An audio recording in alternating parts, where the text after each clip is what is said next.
ties with Walt Disney World Resort's Magic Kingdom in Florida as the most visited theme park in America. So how does Disney invigorate its first theme park with fresh ideas for waves of new guests? One answer is thrill rides, and Big Thunder Mountain was an important attraction in that direction. The world was marching to a different tune back in the 70s, and Disneyland really had to take the ball and get in step with what was perceived to be a need to make Disneyland a lot more exciting. When we opened Big Thunder, the lines and the response we got from the public showed us that the decision was the right one. Exciting attractions only left audiences wanting more, so Tomorrowland took off with Space Mountain. And Critter Country got the drop on a new attraction, Splash Mountain, based on the story of the Song of the South movie.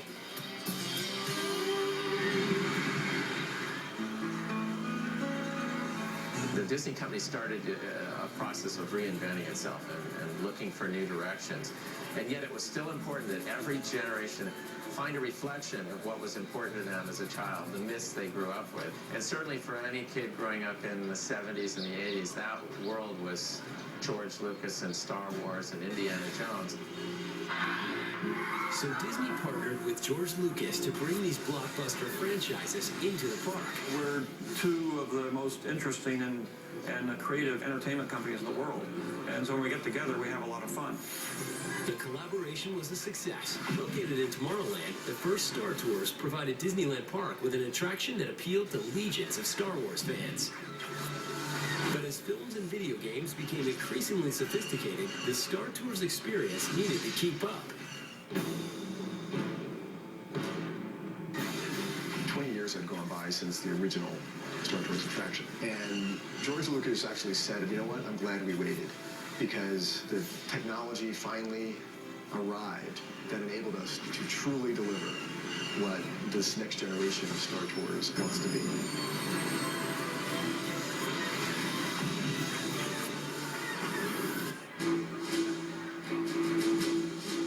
In this new version, passengers board the Starspeeder 1000 spacecraft and prepare to take a routine flight. But through a series of mishaps, the pilot is left behind, and R2-D2 and C-3PO end up taking command. Of course, the Empire is out to stop the Starspeeder at all costs, which propels passengers on a series of wild rides through the different worlds of Star Wars. The new experience appears to be light years ahead of the original film. Not only is it in high-definition 3D, but also offers more than 50 story combinations and scenarios. This is enabled because we went from a film-based system to a video-based system, and we added 3D. And this allowed us to add multiple beginnings, middles, and endings to the story. So every time you board the Starspeeder 1000, you could be in for a different ride experience.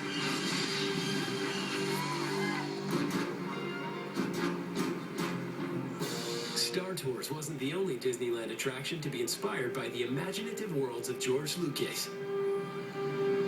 The partnership also led to the Indiana Jones adventure.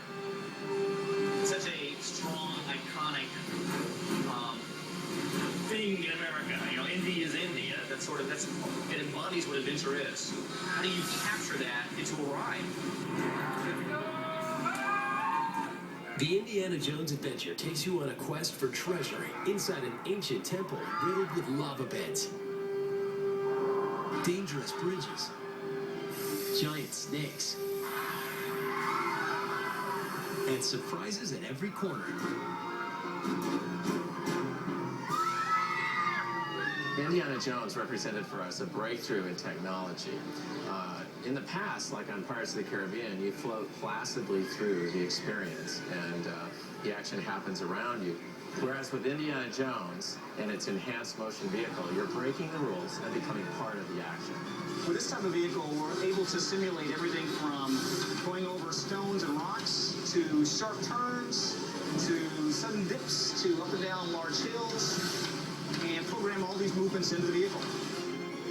It's this combination of cutting-edge technology and adventurous stories that has allowed Disney to create attractions like this one.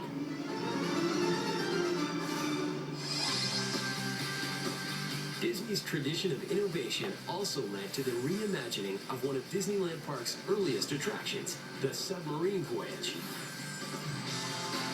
4 years after Disneyland's opening, Walt did a submarine voyage that took guests underwater to the North Pole in conjunction with General Dynamics, who built the first atomic submarines in America. When the submarine attraction closed down at Disneyland, Imagineering immediately started thinking, what can we do to bring it back? When Finding Nemo came out and it was such a hit and guests loved it, we felt then we had the perfect blend there of a underwater-based story that we could blend with the submarines. Here, you board Yellow Submarine and dive into the depths with Marlin and Dory to, you guessed it, find Nemo. So we looked at this as a sequel to the movie. We're not retelling the story of the film. We're extending it. And you've got Marlin looking for Nemo. You've got Dory lost. And all the while, you're actually experiencing this in their natural environment. Coming up, Disneyland Resort opens a second theme park with more innovative attractions. Disneyland's bold expansion is revealed when we come back.